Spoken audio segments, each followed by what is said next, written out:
gentlemen, hello and welcome back again to the CIS Qualifiers. In fact, the CIS Grand Finals. Vega Squadron facing off against Team Spirit. It is the MDL CIS Qualifiers, and it's a best of 5. I'm Lyrical, joined as well by Draskyl. Andy, we've gone the distance, and it's Vega versus Spirit. How you doing? I'm ready to go, man. This is it. This is the game. Well, not the game, but you know, the match. We'll call it that. I think we spoke a little bit about this matchup yesterday in the first series that you and I cast together, and I'm still kind of feeling the same. I'm like slightly leaning towards Spirit because, you know, Vega obviously having undergone a pretty drastic roster change in the last little bit and just going under the leadership of Shioma. And then you got Spirit with like FNG, Illidan, G, like all these guys are very, very seasoned players and experienced. So I'm curious to see what Vega's plans are, because I'm sure these teams have scrimmed against each other a lot. Just because, you know, they're from the same region, it's probably easy to scrim against them and whatnot. And plus, this is a big one, right? This is a get to MDL. Yeah, a major. It's really big. And I'm not gonna lie to you. I watched the games yesterday of Team Spirit versus Gambit. The first one was 18 minutes. It was over in about 7 minutes. The second one took 28 minutes. It was over in about 14 minutes. Radiant you mean in favor of Spirit, right? In favor of Spirit. Spirit destroyed Gambit. It was the worst schlacken I've seen. We've seen some stomps so far in this tournament. So after those results yesterday, I'm like fully on the Team Spirit bandwagon now. I think Vega's still a very good team, but holy crap, it was scary. Witch Doctor. Yeah, I haven't actually seen a whole heck of a lot of Spirit's matches, but I think that when you have this kind of experience, like I always thought FNG was a good captain. Right. And I think when he had his stint in Na'Vi, he had said a little bit later on that, you know, it's hard to go into a team that's already very established and try to be a captain because a lot of people have their own ideas about the game and whatnot. So I just hope that, you know, under Spirit, maybe people trust him and his drafts and like the stuff that he calls in game and whatnot. And I think that's like the most important thing, is that a captain can find a team where people actually put the faith in him.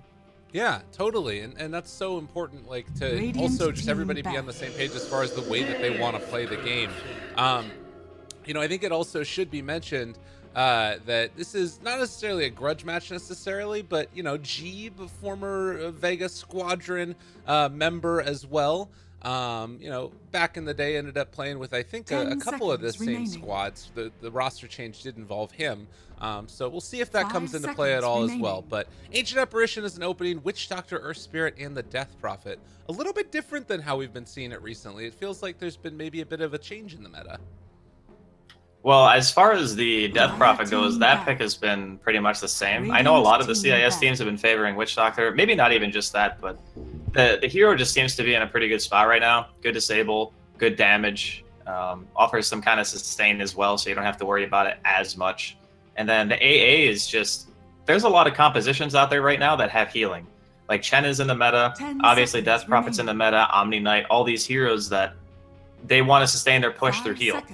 So it just kind of makes sense that Ancient Apparition would eventually come back into prevalence, and that's kind of like the rotation of the Dota meta, is AA falls off because people start picking teams that are good against it, and then he disappears for a while, and then some heroes get buffed, and then you have these really fast games again, where people are running like Juggernauts and Chens and all this other stuff, and then AA becomes strong because he's just good against those heroes. So it could be a bit of that. He does offer the lane ambiguity. His teamfight presence is insane. Like, AA cannot be underestimated in a meta where you can potentially 5-man early.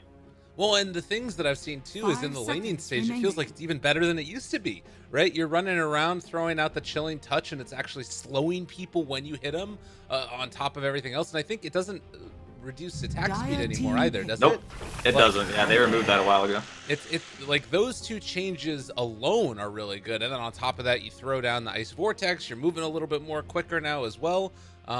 He definitely feels like not only just is it a good time for him, but the buffs are there too. Yeah, you put that little like snow mound on the ground and you are moving like that. That alone makes it a lot better, because if you imagine, there's another hero that's very similar to him, and ironically also ice themed, Lich. They're both pretty much the same in regards to if someone goes on you, you don't really have an out. Like they're just pretty much going to kill you. So just having that little bit of movement speed differential, like you obviously are slowing them and you're moving faster at the same time. Yeah. It makes a huge difference. Like chasing that hero down is nowhere near as easy as it used to be. The ghetto grave chill, if you will. Well, Viper is out now as well, so we got 2 green heroes on the Vega Squadron roster. Lots of early fighting potential out of them, and Viper has been kind of a staple for this team as far as getting to this stage of the tournament. They opened a lot with the Viper Rubik. This time, a little bit more of like the stronger lanes, it feels like. They don't want to get ran over like they saw yesterday probably in the Gambit series. Yeah, one of the worst things is when you go into a match, and I don't really think that Vega would consider themselves the underdog, but I think a lot of people watching the game might. But it's nice to always going to a match assuming that if you have strong lanes, especially in this patch, you're going to have a good chance to win the game. Just because how, like, being ahead right now, being able to get the tier 1s down and how much money you get from just map control and, like, bounty runes increasing in value and all that other stuff. There's a huge emphasis on the lanes, and not even... You know, we didn't even talk about denies and how impactful they can be, especially for like off lanes and stuff like that. So if you get 3 really strong lanes, you win 2 of them, you're already setting yourself up for a strong mid game. And the games can end, as we've seen even in this qualifier, very, very quickly. So I'm never going to be opposed to a team picking strong lanes. And I'm kind of curious now as we get the Sand King kick out, another one of the staples of this qualifier is actually to hold that thought. Night Stalker taken as well, so... Man, they really want to run at them early. Night Stalker in the 4th position, it does to me feel maybe a little bit like there's a lacking of AoE team fight, which is maybe why they ban out the CK there as well. 10 seconds remaining. It could be the offlane NS, because obviously they have the Earth Spirit and the Witch Doctor already. And I mean, there's also the potential for dual lanes, just because it is an AA support, and we don't know. You know, we talk about how we don't really see tri lanes anymore. So I'm curious as to if Vega have any kind of inkling of running a 2-2-1. I'm just not entirely sure what lanes they would want to put together. And they obviously still need a hard carry, because right now that's the one position they're missing. And Spirit going back for the Phantom Lancer, this is an incredible hero against their whole team. Yeah. This thing makes Earth Spirit feel completely useless. Like, as soon as the silence wears off, your Doppelganger is a soft spell, which means it basically gets rid of anything that's not like a hard stun on your hero. And so that way, if you put on Magnetize, he can just remove it by himself. He doesn't even need Manta or anything like that. So your damage output is going to be relatively limited. Witch Doctor, obviously, there's too many illusions that are going to be spawning in fights for the cast to really have its full effect. Ideally, you only want it bouncing between 2 or 3 things, and you usually want those to be actual heroes.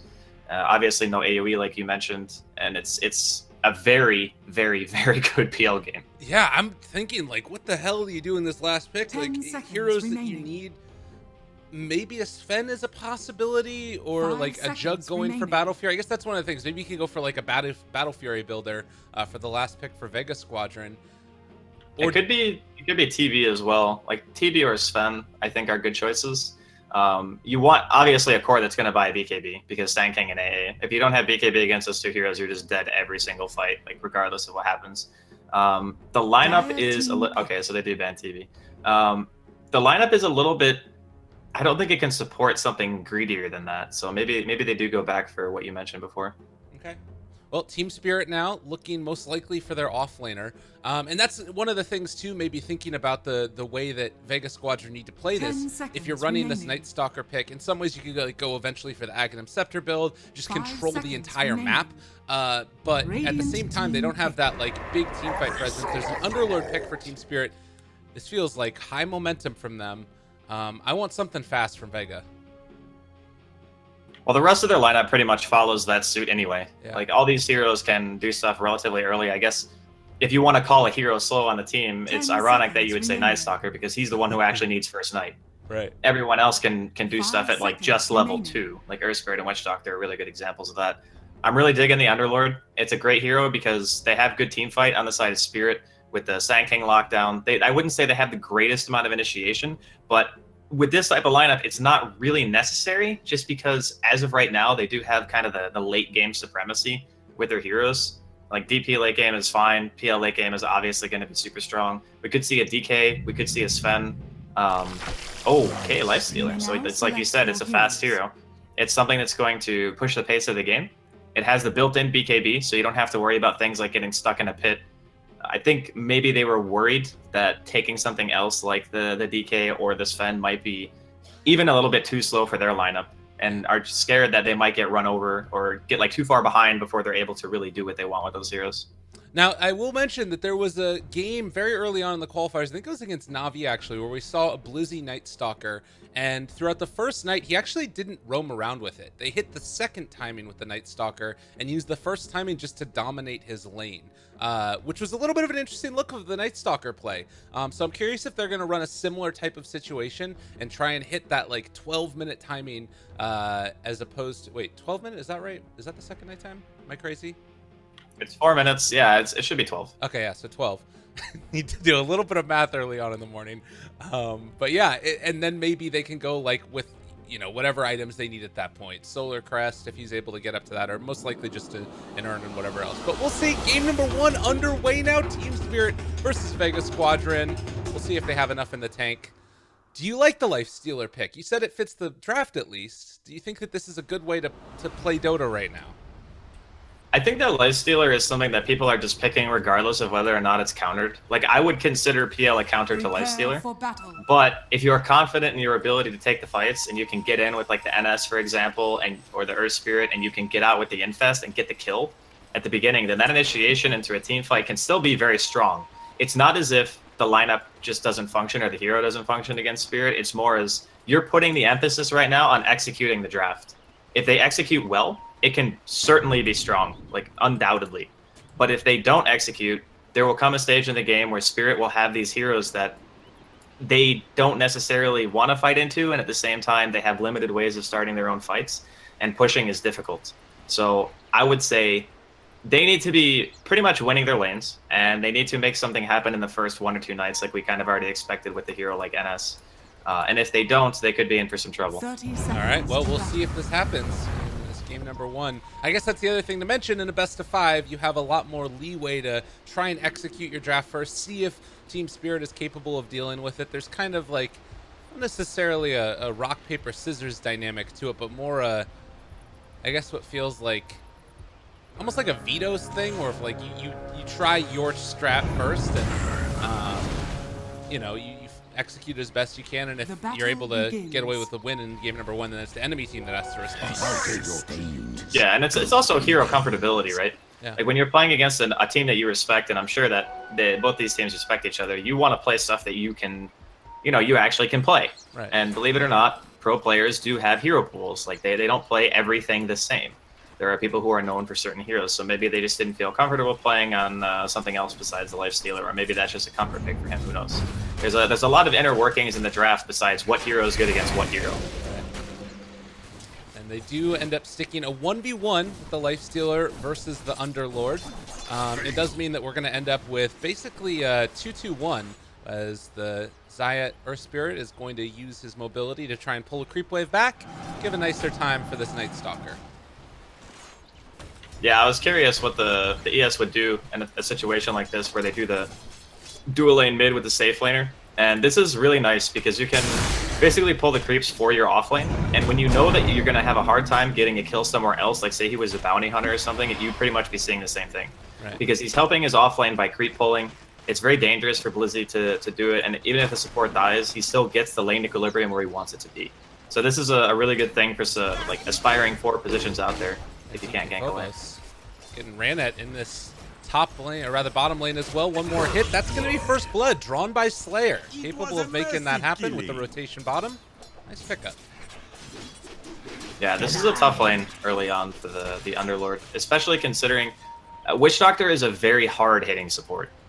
Like, there's not a lot of heroes who have as high a base damage as this guy. He throws that coconut at you, and it freaking hurts, like, every single time. Wow, but look at this wave underneath the tower for DK Phobos. This is the dream right here for the Underlord. FNG is going to try and force away that Witch Doctor as well, but DK Phobos maybe going to get up to level 3 off of this, or at least close to it. He got both of his range creeps denied. That was nicely played by the Lifestealer. That's the one that hurts, because the range creeps still give a huge chunk of EXP. FNG still able to get the bounty rune for himself as he moves down bottom to try and protect DK Phobos, this Underlord. But the lanes gain very mobile back and forth as Blizzy is going to get ran at in this top lane. And Death Prophet, hard hero to lane against. The Caustic there as well, and realizing that he is going to be able to battle with the creep wave next to him, he's able to walk away. And Night Stalker is still extremely tanky. Good base regen, 6 armor. He's got the double mango thing going on. Roll on mid here. Not really going to be able to make much of it though. It's pretty ambitious from Zayak. I think he just wanted to do it because he had an arcane rune. Okay. And he's going to head back up there now. Has a smoke available so he can at least let the PL know that he's in the area. Well, another roll in there just to try and slow down and mess with Illidan to the best of his abilities. Illidan's having a nice time mid so far. 13-3 versus 13-3. And everything looking fairly even across the lanes. Yeah, I think that the lanes are not going to be something that Vega are going to necessarily get like crazy far ahead from. But the tempo that their lineup can play is very quick in comparison to kind of the game that Team Spirit wants to play. A lot of it's going to be dependent on, you know, when does G hit level 6, when do they get the Ice Blast, what's the Sand King's Blink Dagger looking like, and on the side of Vega, the only thing you really have to wait for is nighttime. All these heroes have very, very low cooldowns, so I would expect to see at least some attempted movement coming out from Vega. Well, it is about 20 seconds till that first nighttime. Blizzy level 3, 2 in Void, 1 in Hunter in the night. And with this timing, it looks like he was thinking about pulling that creep wave back. But we'll contest for the rune, and it's really hard for Sand King to walk over there. Yeah, I mean, he can go for the stun and get the rune. He's just timing it. Oh, he didn't go for the stun. Okay. He just takes it anyway. Doesn't even need the stun. That's a feels bad for Blizzy. I mean, if you're going to contest and he doesn't stun, you want that rune. Yeah. Well, they're going to smoke up now. Vega Squadron bringing supports to the top lane. They're trying to go on Undershock at the same time, but it looks like they want to set up for G. They rolled in, able to find the stun afterwards, and this should be a pretty easy kill. She's going to go down. Yeah, it was very nice timing hit there from Vega. As soon as it hits nighttime, there's no lane ward down. They actually just drop a ward after the fact when he died, so FNG is going to have that vision. He won't necessarily see TPs to the lane, but at the very least, he'll be able to see them kind of lingering in the area, because the Death Prophet is actually the one who is most susceptible to death on this team, and I think that's kind of why they wanted to put him in this position, and obviously the matchup against Viper is going to be better too. But if you notice, like, DP has no built-in escape mechanism either, and he's also opted out of skilling silence. So without that vision, I'd say it was a little bit unfortunate that they didn't have the vision down for the first night, because it's pretty obvious that, you know, Vega want to do stuff when their NS is feeling the strongest. Well, and now you do have this situation. They call out the play to maybe go towards mid, it looks like, with the Ancient Apparition and the Sand King. Earth Spirit's still sticking around this area. So there are some mouse issues, apparently. Hopefully those get resolved shortly. You mentioned that Death Prophet's the easiest to gank. Do you think that they want to go again top and try and mess with her again? Or is there any other lane that's possible to kill? Well, the first one was kind of a gimme because he didn't have a ward and he was kind of really far up in the lane. He didn't even see the roll in from Zayak because it was night. So he get like the fog roll on him. He's not by his tower. It's a really, really easy pick. The dangerous thing starts to happen when you dive and the Sand King's off the map. So I don't know if going for the same play twice is necessarily a great idea. Although killing the PL is still pretty hard. So maybe they do kind of linger in the area, or maybe they try to go for Phobos if he ever shows his face in lane. Because right now, when you have an AA and a Sand King, and they're walking around the map together, you're pretty much guaranteeing that you're going to get the cold feet. So if you're tower diving, and you get hit by a burrow, you're probably going to die. And that's a trade that I don't really think that Vega want. They would probably rather try to establish some vision and get safer kills. Yeah, and right now, vision-wise, they don't really have that many wards on the Dire side of the map. None at all, actually. So they only pretty much have vision from the creeps there in lane. Dire side, you mentioned that one ward placed down sort of while they were retreating to try and keep the Death Prophet alive. It does have some nice little vision into the lane a little bit, but not all that much. So we'll have to see where they decide to go. There was the call towards mid. If you're Team Spirit, could you think about running down mid and messing with Undershock? It is definitely possible. Like a chilling touch, a stun, a cold feet. Yeah, he'll definitely die. Like, no question. Especially with that on 3 different heroes. You can see right now that Illidan's getting the max Phantom Rush build going. This is started to become kind of the build.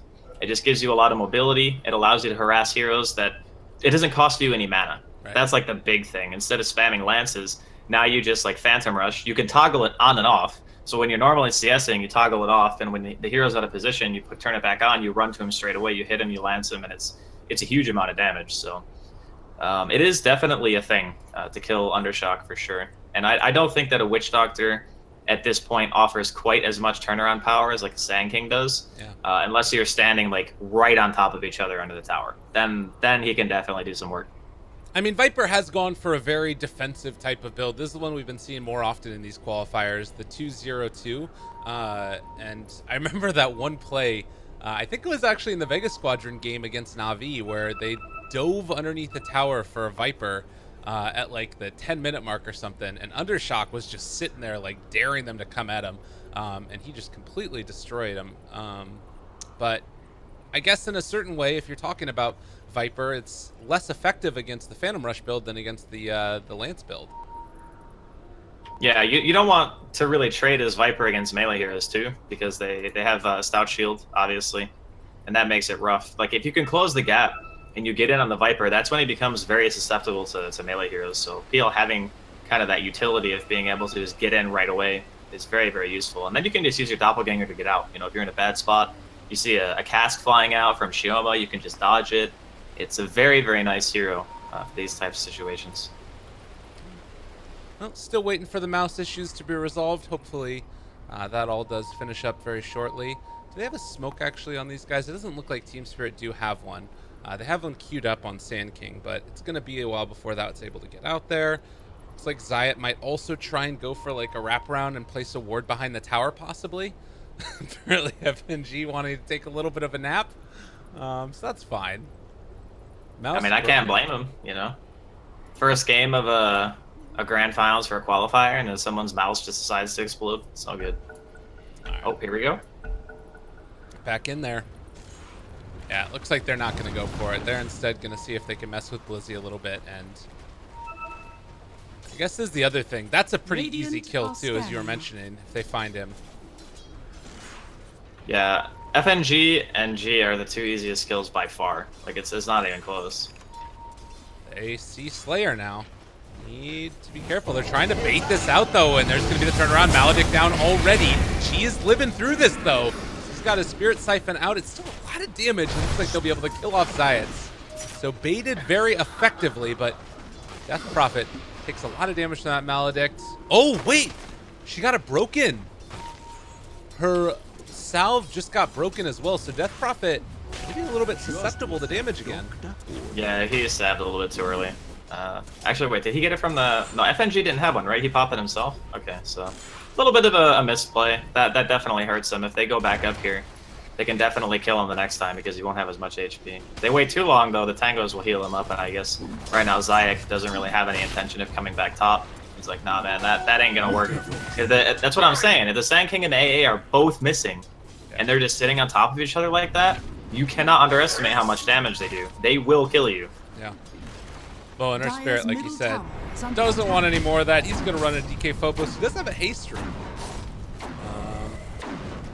He's going to end up forcing back the Earth Spirit again. In mid lane, they drop the ultimate onto Illidan. He's taking a lot of damage there. Forced back away from the laning stage. So he's going to TP back home. With that, they'll probably pressure the tower. Slayer going to need to TP out himself. Radiant structures are fortified. Everybody backing away as they're pressuring this tower as well. And God, they're forcing Phobos out of lane. They're going to do some substantial damage to this tower. And we got some TPs coming in. Okay. Burrow Strike underneath. They don't hit the Chilling Touch, though, as of yet. Open Wounds, the stun to get it onto 3 of them. And Palantimo's going to back out. So they force out a lot of TP rotations. Still, tower brought down to about half HP, and we'll see what Team Spirit decide to do now. Defending the towers is very, very important for Spirit because they understand that the later the game goes, they're obviously going to feel like they're in a better position. And they also understand that Vega are playing a team that would be considered very quick. Like, they can move around the map, they have good mobility on their heroes, and they don't rely on cooldowns. So they're ready to fight, like, at the drop of a hat, so long as it is that nighttime. Unfortunately, for Vega, they have not really been able to secure a tower yet, and the first night is about to end. So even though Blizzy's got 5, they haven't really gotten anything substantial here out of the first night time. He does have his urn, gonna have phase boots up very shortly as well, I believe, as Slayer. They got down this nice ward here. I love this one. This is the thing that Earth Spirit was able to do. Roll over, break down the trees, and now they got really good vision of the jungle. But they're wrapping around onto Death Prophet again. You can be a little bit careful as the rotation's coming in. It was a smoke for Viver. It ends up being broken. Slayer spots him. And now in no man's land, likely to die. Yeah, this is that's a combo of heroes, man. This is like a super old school one stun with AA. I think Sand King is probably one of the better choices too, just because that hero is very, very meta right now, it seems, for the CIS teams. Well, and Palantimos is going to try and keep this tower dead. This is the strength of the Underlord, obviously. Try and burn through the creep wave and make sure that you can't pressure the tower. So frustrating to play against. While Blizzy, top lane, it's daytime. To be wary of any rotation, but no, they're not going to be able to do anything. I mean, they're actually pressuring both of the towers, bottom and mid, pretty effectively on Vega. Yeah, they want these things down as soon as possible, especially like if you can get it down before the second night phase. That opens up a lot of avenues for Blizzy to be able to get across the map, find potential kills. You know, you can smoke as well, get your vision established, and really try to pressure. Roll in here. Be careful, there's the chilling touch again, excuse me, the cold feet. He gets a stun onto 3 of them. Zayat's trying to run away, he's gonna die. So they manage to lose their Earth Spirit, but they take the tower bottom. It was denied by the Underlord. The supports of Vega are playing very well, and the supports of Spirit are playing very well, and Vega are just having a hard time like finding a good way in. So they have vision of the dire jungle, which is great, and they do pop the NS ulti, so potentially they're looking to do something top. We are going to see a TP in from the Viper too, but remember G does have that ward. Sentry actually doesn't see it. They just, a little bit off the mark there with the Earth Spirit. He just popped Exorcism on G to try and find the kill into Blizzy, but it didn't end up working out. They do have this ward, like you said, behind, and looks like they're able to bully some people out of there. Zayats will have another round of spells in a few. No points in silence yet. But with the ulti wearing off, that's about the end of it. The warding so far from both teams is pretty good. I really like Spirits because they have lane wards, which is essentially all you really need against these types of lineups that just kind of want to run at you, right? Because your tier 1s are still alive. So you don't need to worry about like warding your jungle ramps or anything crazy like that. As long as you're playing it safe and you have your supports kind of in the vicinity, it'll work out. And mid, dive here on the Blizzy. Yeah, they know he doesn't have the ultimate, so the chase forward, the Infest was there as well.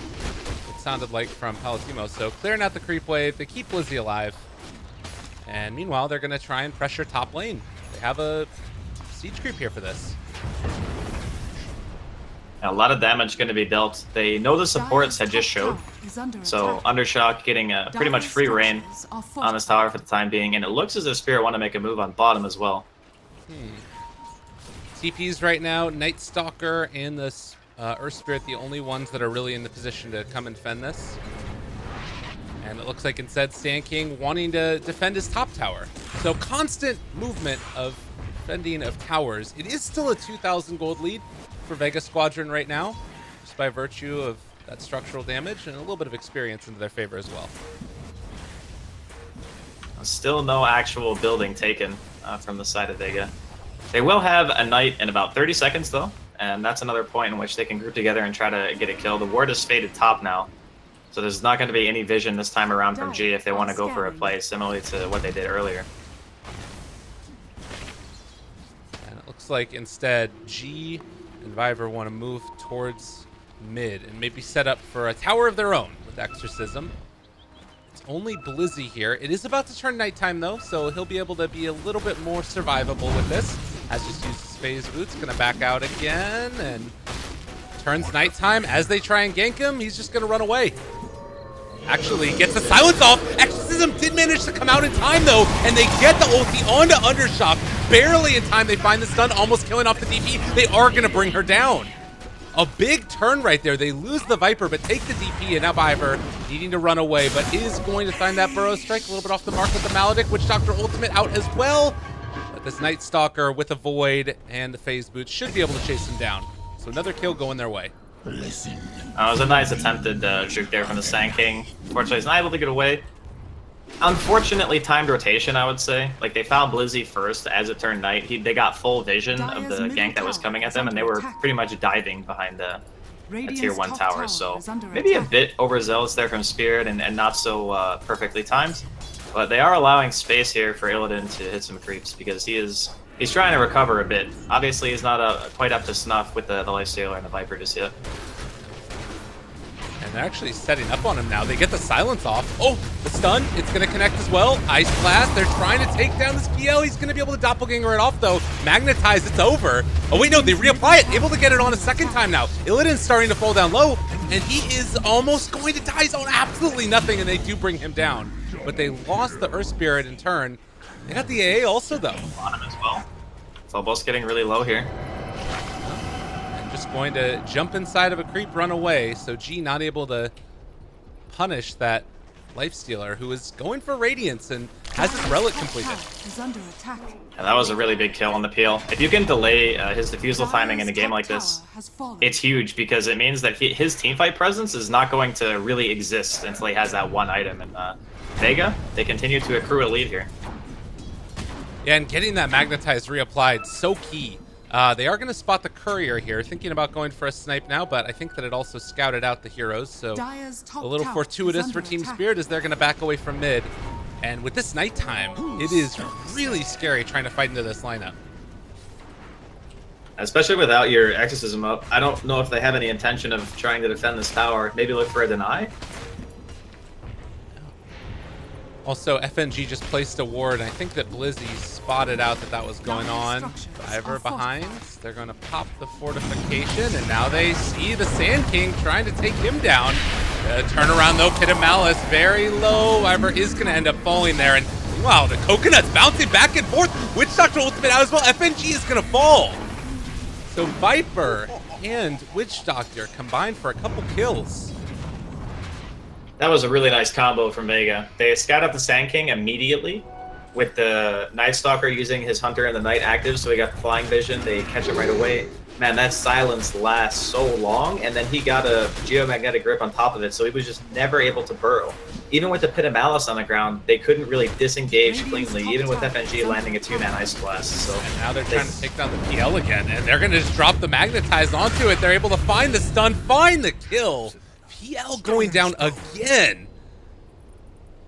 Man, this is a fast Dota game. It's like I said during the draft, you know, this lineup isn't necessarily a bad one. You just have to know how to play it, right? Yeah. And a lot of the time, execution-heavy lineups have a tendency to kind of,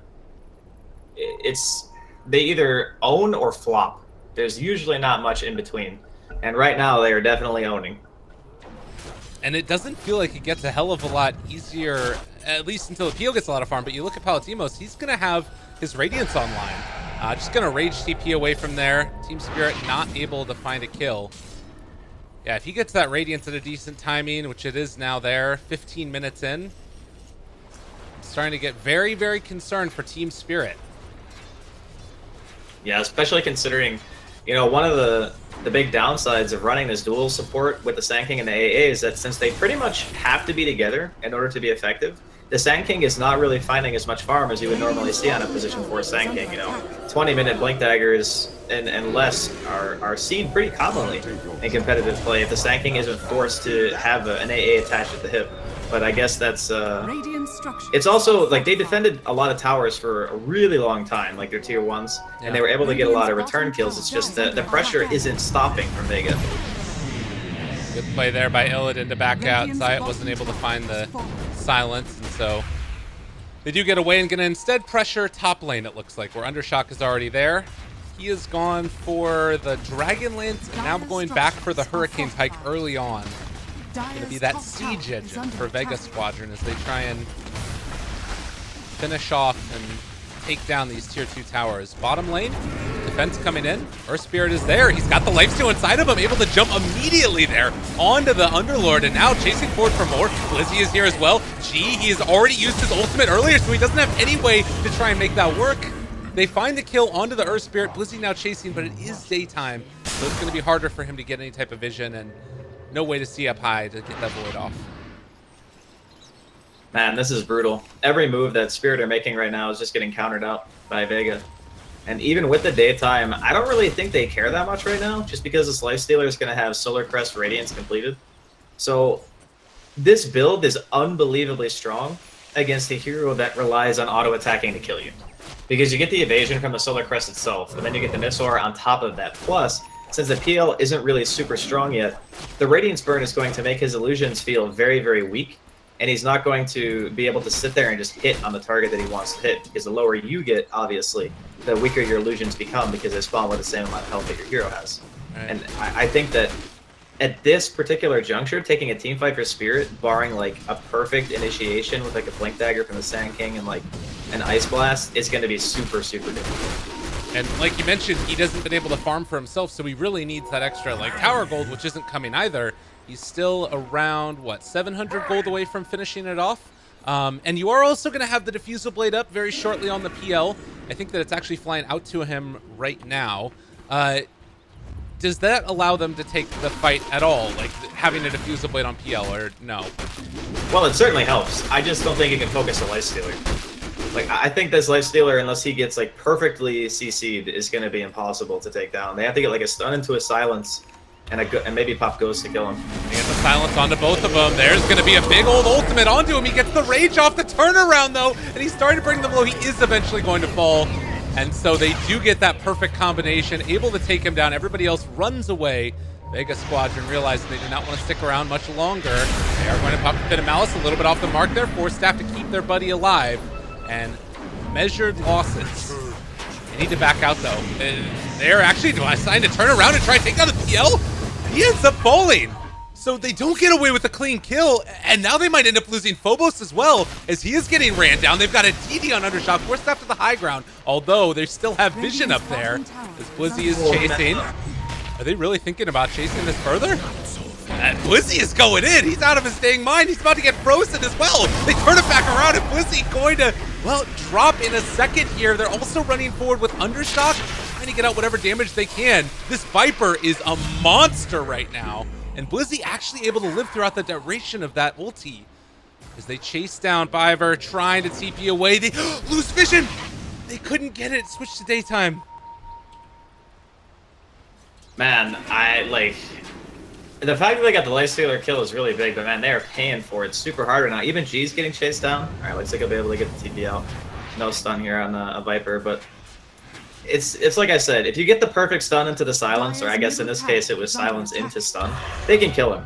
But if he's sitting in like the Night Stalker, or if he's in the Earth Spirit, getting that blast into that perfect chain of CC is going to be a lot harder because you can't physically target him in the beginning of the fight. It was just fortuitous that they managed to find and farm in the creeps, and G with the quick reaction got the silence off before he was able to really do a whole heck of a lot. And because he took all that damage like right away, he was not able to recover, and he still had the Ice Blast debuff on even once he hit the rage, so he just ended up shattering.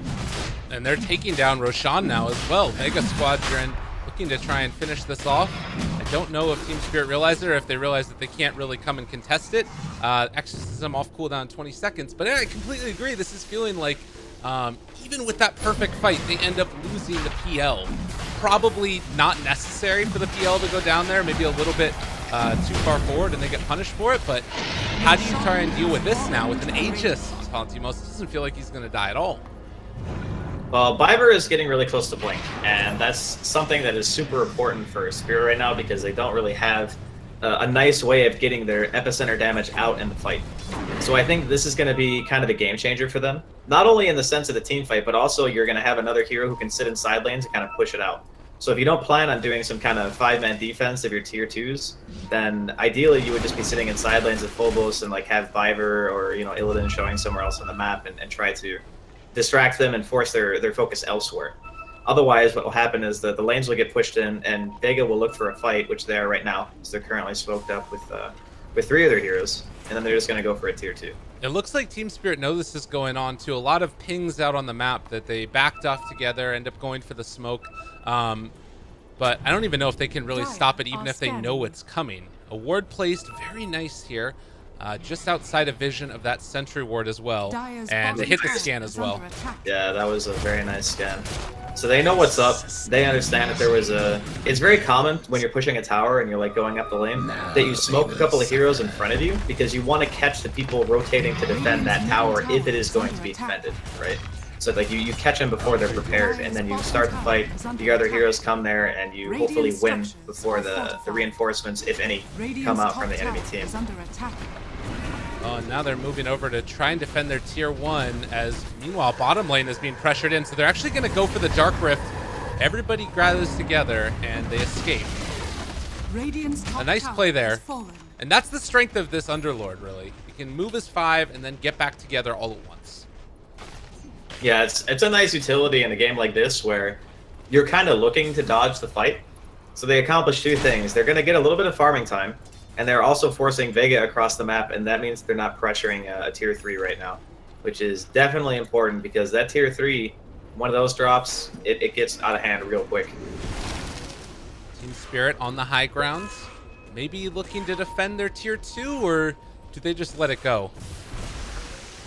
I don't know if they want to defend, but they might fight on Shrine.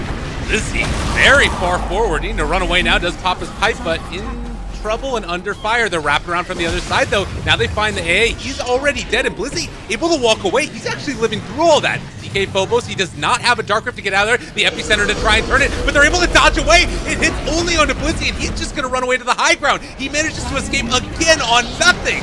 She is getting focused now. Can they bring down this Death Prophet? Although it's a lot of damage coming out from that Exorcism, it looks like they are going to be able to kill her off. 3 dead in exchange for that Earth Spirit. And man, Blizzy just twinkle toes up there. He did a very similar build on the series we got to watch the other day when he made Hood Drums.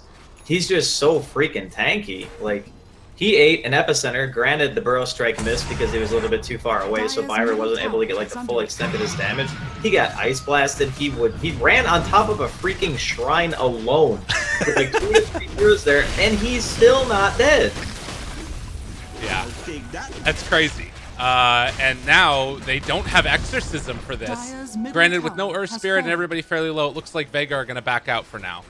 So they want to take their time with it. They're more than happy with that. Like, that was cores that they killed, or I guess at least 1 core. They killed G on the Death Prophet. The Lifestealer continues to get, farther ahead on the net worth. He's almost got his full S and Y right now. I mean, right now, they're looking good. It's a 12K net worth lead in a 25-minute game. I think they're more than satisfied. Definitely. And Team Spirit looking to make something happen. We haven't really seen the effectiveness of that blink yet on Sand King. Part of it is taking these fights during daytime or during nighttime. It's so hard to get the initiation that you want, because I think that they spotted Biver over there channeling up his epicenter. That's why everybody just split. Zayat again got a pause. FNG not feeling happy about the situation. I mean, it's kind of frustrating to have multiple pauses in a game when you're a player, because you're communicating with your team. You're saying, okay, what do we want to do?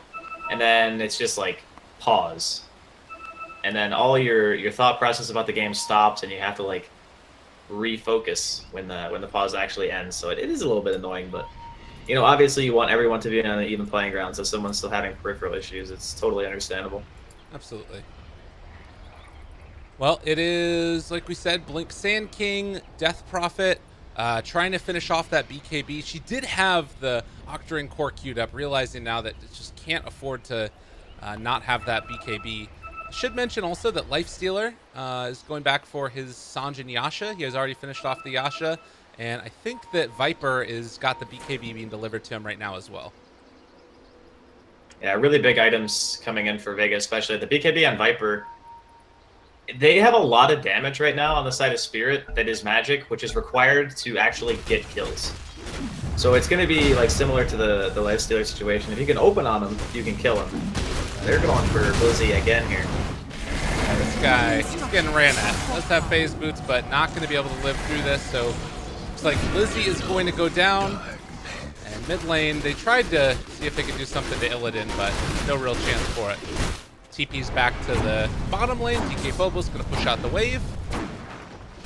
And they managed to find themselves an offlane kill. That's pretty good for Team Spirit. Doesn't solve all the problems, though. I think they were just holding a grudge at this point. Like, he got to walk away from so many situations this game that he should not be allowed to walk away from. It was kind of getting ridiculous. Yeah. So, now we've kind of evened the score a little bit on the side of Team Spirit. I mean, clearly there's still quite a large net worth deficit to try to overcome, but we had talked about like the idea of Team Spirit's late game still being very strong, as long as Illidan can maintain farming at a decent rate. And yeah, he's about a full item behind the Lifestealer right now, which is not good. But right now in Dota, a couple of team fights, you know, 1 or 2 decent engagements, and you don't give away too much, and they can be right back in the game. Yeah, gonna pick up a gem now too, try and disrupt some of that vision that Vega has been able to build up. That being said, actually, there's only 1 ward that's down. That's right there in the mid lane, which I think will be taken out fairly quickly. But with the Aegis now down, Vega Squadron, this to me feels like the real test of the team. High ground. Can they push it? Do they wait for the next Aegis before they go for it? Are they going to find a pick first? Illidan, he's in no man's land. They find him up on the high ground. They're able to roll. They're trying to find the silence, the stun, the combo. Are they actually going to go for it? They focus out the wrong one, though. They're going to maledict the wrong one. Illidan just walks away. Happy as the clam they do find the stun silence combo through. It was a good bait, but it wasn't enough. Yeah, I mean, that's 5 heroes. If you get out of that one, I would be very, very surprised. Although the trees were broken, maybe you could have potentially gone for a doppel walk over the cliff. Maybe he just kind of... That's what Underlord was just pinging to him, I think, also. Oh, is that way? Okay, yeah, I was like, maybe he could have gone for the cliff. Maybe he didn't think he was going to make it either way. But yeah, that was a 5-man gank. Might be forced to buy out here, which would be pretty painful. Oh, the roll in. Lifestealer getting that little vehicle there. The rage comes out, and they're chasing down Phobos, wanting a darker effect. His base is only a few feet away. It seems like an eternity. And G now also turned around upon. He did not get his exorcism off first. That's a dead Death Prophet inside their own base with no Underlord buyback. I mean, they have buyback on the DP, which they might need to use for this because this is going to be a tower. Man, this has not been a pretty game for Spirit. Like, if they started off strong, they were defending the dives. They're still looking for more. Like, Zayak and Undershock are just walking at the well. Like, yeah, okay, what are you guys going to do about this? This is just a beatdown, honestly. And now Natural Nighttime, Blizzy going to get hit again, but it's really not doing all that much, and they're just going to roll forward towards mid. They get the Yule Scepter lift up, try and turn around a Burrow Strike on to 3. It's a nice turnaround for Fiverr, but now they've got him isolated, in trouble. PL going to fall. And now they just jump inside of the Viper. Going to take this barracks and maybe walk away, maybe go for more. Call is for Roche. It's still a couple seconds before it respawns. Possible to respawn, rather. Very, very clean from Vega here. It's kind of a clinic on how to play an aggressive lineup. Like how to snowball your advantage, what items to build, understanding how to get the high ground. It's like everything about it has been pretty meticulously done, I must say. Very, very impressive. I mean, I actually feel like they're playing better today than they played yesterday. Yeah. Which is definitely not a bad thing. I mean, clearly you want to play well, but I'm just like, I'm surprised that they were able to play like this kind of a tempo lineup into Spirit and have it be this successful. Yeah, this is the cleanest that we've seen them look so far. Maybe with the exception of that Navi series where they also just kind of demolish, but it feels like a revitalization of that. They are going to back out now, it looks like, as they farm up the jungle. 15,000 net worth lead at 30 minutes into it. They also have Roche back up in about a minute and a half, and Team Spirit were looking to get a little lucky. They are going to find one, but again, it's Blizzy, and he had a hero inside of him. They turn around, take down the Sandkey, gonna chase down G as well, in a hell of a lot of trouble, trying to TP away. They are almost getting out of there, but there's the Yule Scepter lift up. It was not going to be enough as G focused and killed off. No buyback. This is getting a little bit rough. I think, you know, in regards to draft, I still think Spirit's draft was pretty alright. Maybe they needed another stun on their cores. Like, maybe either substitute the PL or the DP for something else. Like, I understand the allure of the PL in this draft because there's so little, like, AoE. But you need more ways to lock these heroes down. Like, you're just straight up getting ran at, and there's nothing you can do about it. Yeah. Definitely. It felt like that Radiance on Lifestealer came out, and he was able to, you know, cause enough trouble for... Oh, God, the jump inside. Great play there. The Infest, the combo. That is going to be a dead DK Phobos, and now they've also got focused down this PL. And in a way, like, this Nether Toxin also ends up becoming a huge problem for the PL also. Like, there's a lot of issues that they need to deal with, and this is just going to end up being wrecked. This is possibly game. Yeah, I think it's just GG. Like, this advantage is enormous. Like, Illidan's not buying back. His Underlord's still dead for 30 seconds. He can't even finish his Manta. Like, that's probably the biggest indicator of how hard this game has been, is that it's 31 minutes in and Illidan hasn't even finished a second item. That is rough to have a game like that. Well, they take a moment to think about what they want to do next time. GG is called, and Vega Squadron come out swinging in game number 1 of this best-of-5 finals. to make their way to a major. Yeah, they came to play some freaking Dota. And I think this game is more than evidence enough of that one. But I wouldn't necessarily say an outdraft, but I would certainly say an outplay by a pretty wide margin there. So really impressive stuff from Vega. I don't think Team Spirit's done just yet, though. I'm sure they got a lot more in store. All right, well, we'll go back in just a little bit for game number 2, see if there are going to be any changes to the draft, maybe 1 or 2 little tinkers or changes here or there. That's the best part about this, though, ladies and gents. It's a best of 5, so a lot of Dota still to be played. Stay tuned for more here. CIS qualifiers for MDL right around the corner.